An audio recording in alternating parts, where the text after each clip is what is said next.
Muy buenas tardes a todos, autoridades, presidente.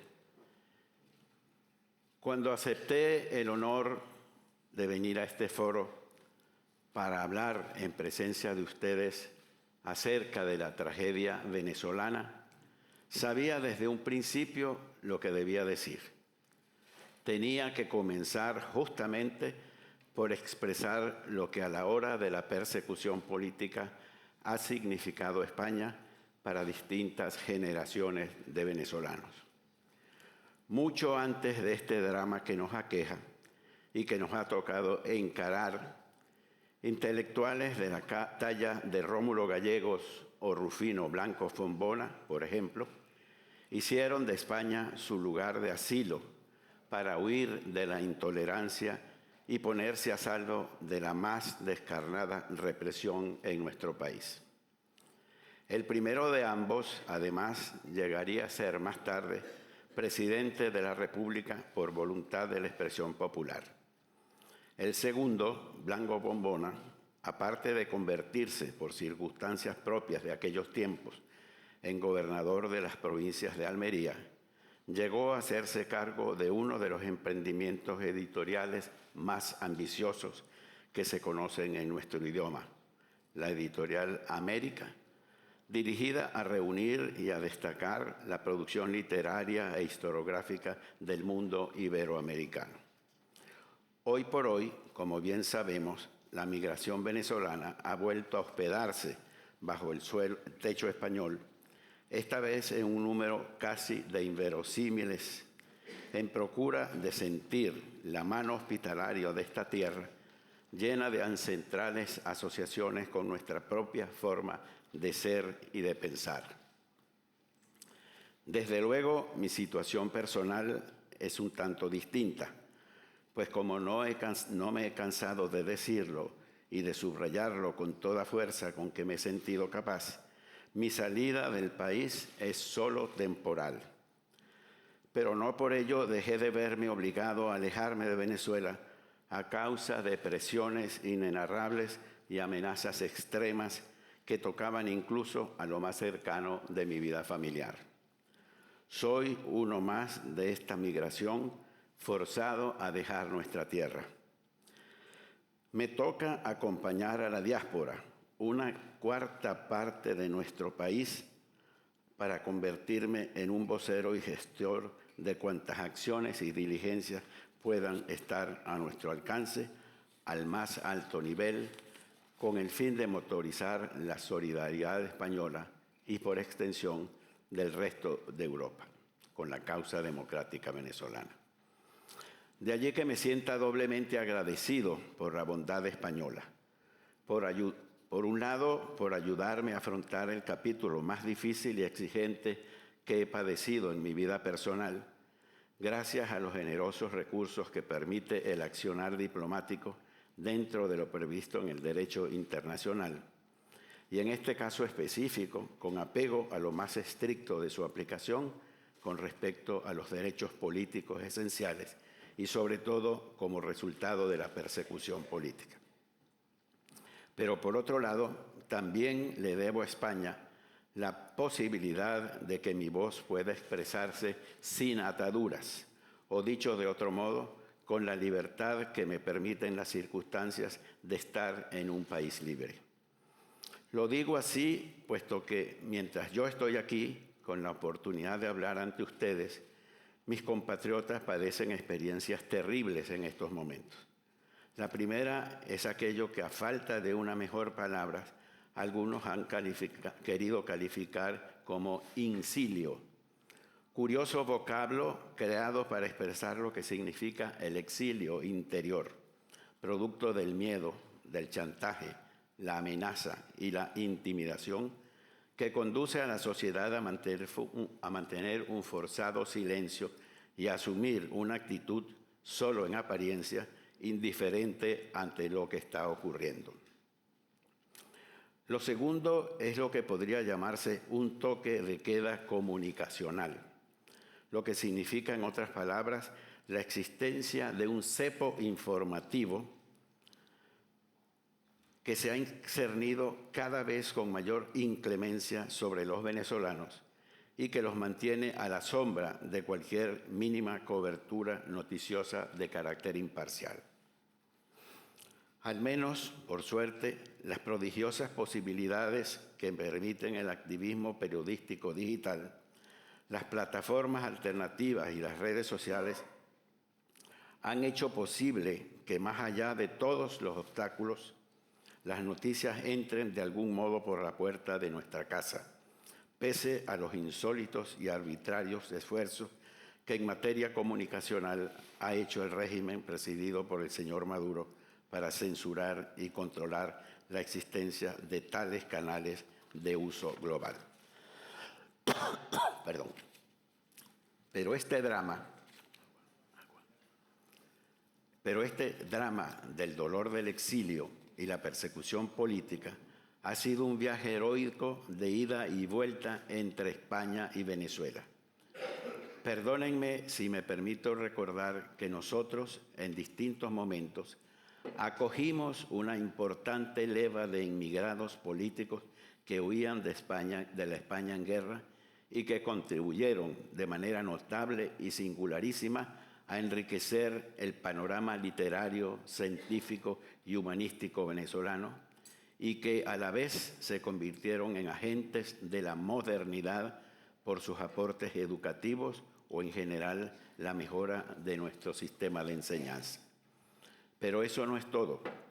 Venezuela fue a la vez receptáculo de una ingente cantidad de ciudadanos españoles alejados de la política que en búsqueda de un ambiente de paz y de trabajo representaron un significativo aporte al adelanto de la economía venezolana y a la modernización de la agricultura, el comercio, la industria, el sector de la construcción y otras ramas, donde dejaron una profunda y significativa impronta.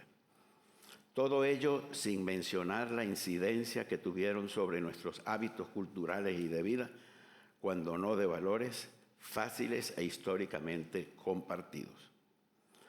Aún más, muchas de las empresas y negocios fundados por esta comunidad de origen español, que se sintió rápidamente asimilada a los modos de ser del venezolano, aún persisten, cuando no habitan en nuestra memoria. Señoras y señores, creo que nos encontramos ante un dilema que no precisa mayor discernimiento. De un lado está la democracia y la justicia, del otro el autoritarismo y el atropello.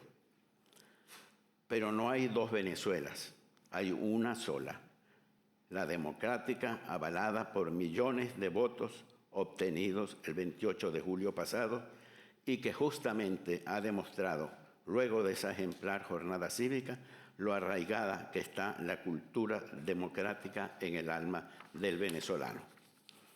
No hay dilema.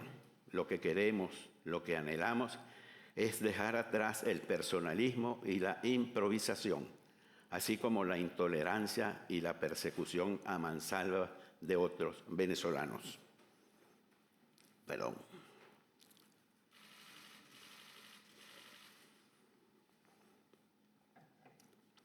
Anhelamos renunciar también a la pugnacidad permanente y gratuita, la cual aparece no pocas veces cargada de injuriosa retórica contra países que han sido nuestros interlocutores tradicionales y con los cuales nos han unido durante 2 siglos de vida independiente vínculos de amistad, comunión en torno a valores políticos comunes, así como relaciones comerciales y culturales estables y perdurables en el tiempo. De lo que se trata es de recuperar la institucionalidad y de recobrar el valor del diálogo y la convivencia para contribuir a la rápida reconstrucción de la imagen de nuestro país. Todo esto significa, igualmente, normalizar las relaciones diplomáticas y reactivar convenios de cooperación que abarquen desde la promoción de inversiones hasta el combate contra las drogas, como respuestas, en este último caso, a las conductas permisivas que ha alentado el régimen de Maduro en este terreno. Aquí en este punto quisiera hablarle directamente a mi audiencia española. Luego de lo que ha sido durante ya más de 20 años un ambiente envenenado que solo ha contribuido a reducir cada vez más el stock de inversión española en Venezuela hasta reducirla a algo casi inexistente.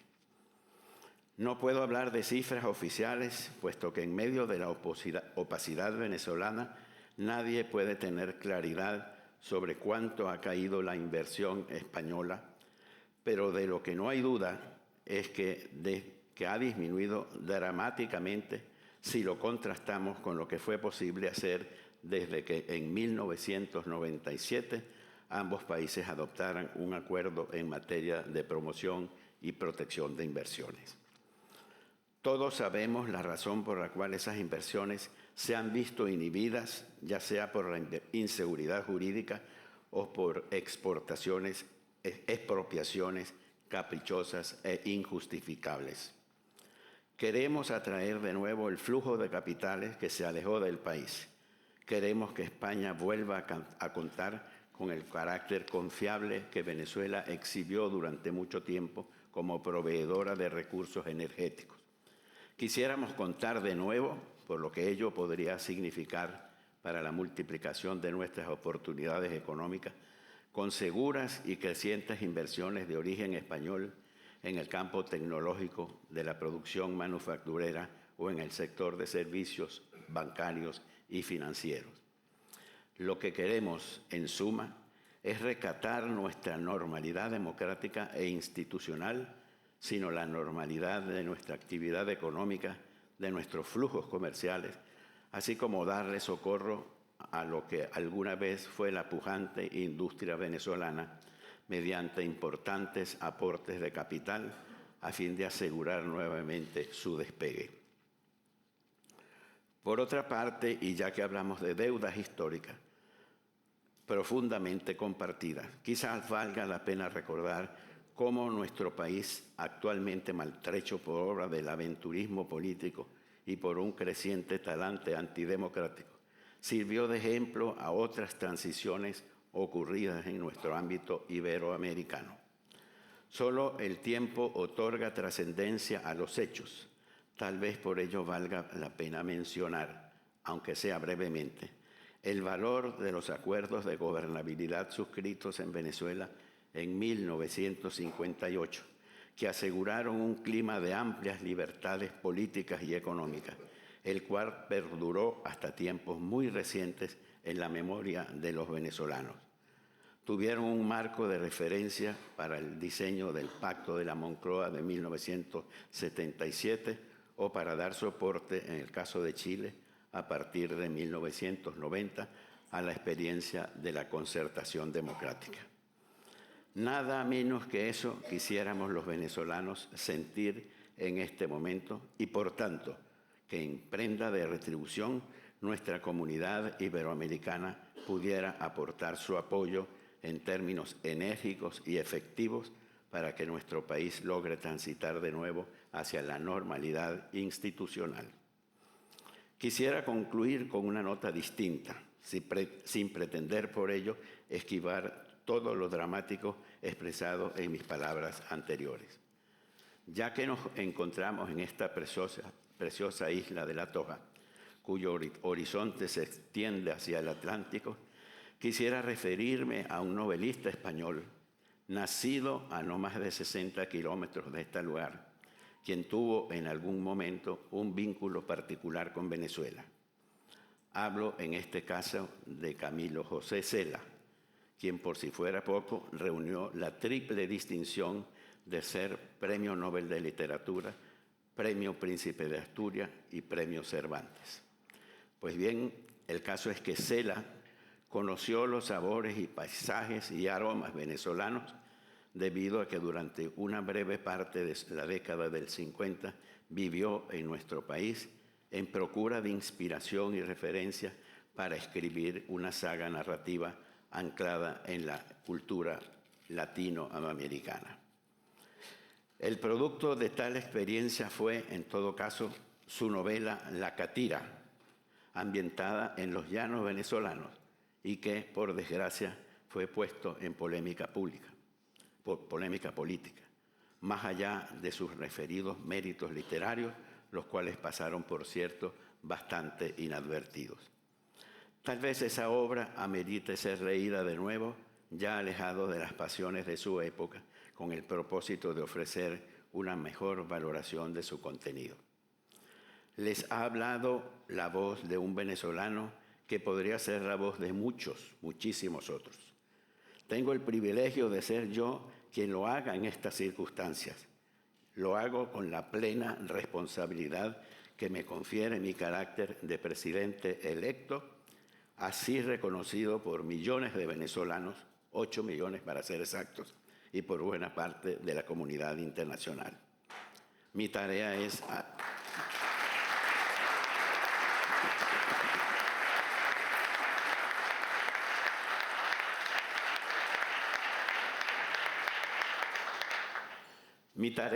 a la vez compleja y exigente. Hoy, a casi 3 meses de las elecciones del 28 de julio, el mundo conoce y reconoce las actas originales porque las hemos mostrado de manera transparente, como caracteriza nuestra labor. La respuesta por parte del régimen ha sido dejar en este largo lapso de tiempo que psicológica y anímicamente es muy duro para los venezolanos. Un alarmante saldo de fallecidos, perseguidos, presos políticos. Tanto cuadros juveniles como destacados dirigentes de la oposición, como la propia María Corina Machado, algo ante lo cual no puede ser indiferente ningún pueblo del mundo, y menos una España que logró recobrarse con mucho dolor de esa clase de amargura que alguna vez llegó a experimentar en carne propia. En lo que respecta a los propósitos y alcances que pueda tener mi propia voz en este momento, considero llegada la hora de solicitarles a ustedes, con más empeño que nunca, lo mucho que esta España libre, plural, democrática y plenamente integrada a la Comunidad Europea puede hacer junto a la presión combinada de la comunidad internacional para contribuir al propósito de que en Venezuela se haga valer y respetar plenamente la soberanía popular expresada el pasado 28 de julio. Le pido no pasar por alto el vínculo esencial que existe entre la democracia y la prosperidad económica. Hoy más que nunca queremos recuperar esas oportunidades perdidas. Queremos que el capital extranjero vuelva a ser en Venezuela un destino seguro y rentable, que nuestros empresarios y emprendedores sientan el respaldo de un sistema donde el éxito de sus iniciativas no dependa de favores políticos, sino de su capacidad y esfuerzo. Queremos que el talento venezolano, que durante años se ha visto obligado a migrar en busca de mejores oportunidades, encuentre en su propio país las condiciones necesarias para volver y construir un futuro. Esto solo es posible en democracia. Las inversiones florecen donde las instituciones son sólidas, donde la ley prevalece, donde los derechos son respetados y donde los gobernantes son transparentes y responsables ante sus ciudadanos. Nuestra tarea, entonces, no es solo reconstruir la democracia por el valor intrínseco que tiene para nuestra libertad, sino porque en ella radica también la base para la prosperidad y el bienestar de todos los venezolanos. Muchas gracias por su atención.